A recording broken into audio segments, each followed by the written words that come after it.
মুঠ ফিজৰ 0.5% ল'ব game fees বুলি ল'ব পাৰে স্পৰ্টছ ফিজ বুলি ল'ব পাৰে ইলেক্ট্ৰিচিটি ফিজ বুলি ল'ব পাৰে বাছ বুলি ল'ব পাৰে টিউচন ফিজ ল'ব পাৰে গোটেইখিনি যোগ কৰি যদি 10,000 হ'ল তেওঁলোকে 5,000 ল'ব কালি আমি এটা হিচাপ কৰিছিলোঁ কালি আমি এডুকেশ্যন ডিপাৰ্টমেণ্ট বহিছিলোঁ যদি মে'ৰ 30 লৈকে লকডাউন চলে total loss will be 52 days. These 52 days can be managed by opening on Saturday, শনিবাৰে স্কুলত গৈ প্ৰয়োজন সাপেক্ষে ৰবিবাৰেও স্কুলত গৈ আৰু ডিক্লেয়াৰ্ড হলিডেজ বিলাক যদি আমি ৱেভ কৰোঁ পূজা বুলি মাত্ৰ 3 দিনত ৰাখি দিওঁ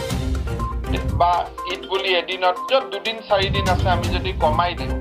তেতিয়ালে মে 30 তাৰিখলৈকে আমাৰ অসুবিধা নহয় আমি 52 ডেজত আমি মেনেজ কৰিব পাৰিম বুলি আমাৰ বিশেষজ্ঞসকলে কৈছে এই গোটেই মে খুলিব নুখুলিব উত্তৰটো দিব লাগিব কৰোনা ভাইৰাছে উত্তৰটো আমি দিব নোৱাৰিম বা বিজ্ঞানী বা ডাক্তৰে ধৰি লৈছো মই ৱৰ্ষ্ট চিনাৰিঅ যে মে লৈকে কোনো ভ্যাকচিন ঔষধ নাহিলে 31 মে লৈকে আমি চলি থাকিলো এনেকৈ তেতিয়া হলেও আমি শিক্ষা বৰ্ষটো বচাব পাৰিম